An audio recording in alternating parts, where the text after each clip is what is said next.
2004ஆம் ஆண்டு சுனாமியில் தமிழகம் மிக கடுமையாக பாதிக்கப்பட்டது.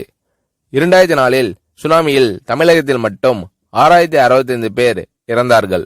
88 கிராமங்கள் நிலைகுலைந்து அழிந்து போனது.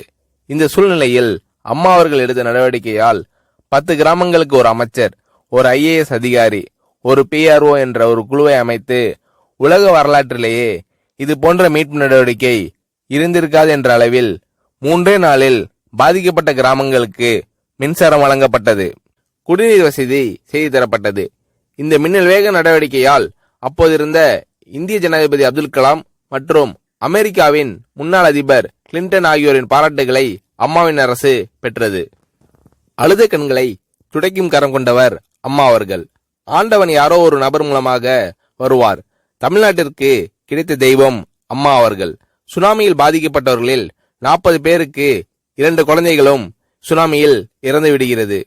அந்த 40 பேரும் ஏற்கனவே கருத்தடை ஆபரேஷன் செய்திருக்கிறார்கள். பெற்றோர்கள் மட்டும் உயிர் பிழைத்திருக்கிறார்கள். உயிர் பிழைத்தவர்களுக்கு இனி குழந்தை கிடையாது என்ற நிலையில் அவர்களுக்கு கருணைவு ஆபரேஷன் செய்து அவர்களில் பல பேருக்கு குழந்தை பிறந்து அந்த குழந்தைகள் இன்று பள்ளிக்கு சென்று கொண்டிருக்கிறார்கள். நாகப்பட்டினத்தில் அம்மா அவர்கள் மீனவர்களை சந்தித்த போது மீனவர்கள் கதறி அழுதார்கள். அவர்களிடம் அம்மா அவர்கள், நான் இருக்கிறேன், நீங்கள் கவலைப்படாதீர்கள், இழந்து போன உயிரை தவிர மீதி அனைத்தையும் நான் உங்களுக்கு தருவேன் என்று அவர்களுக்கு தேவையான அனைத்து உதவிகளையும் செய்து தந்தார் அம்மா அவர்கள்.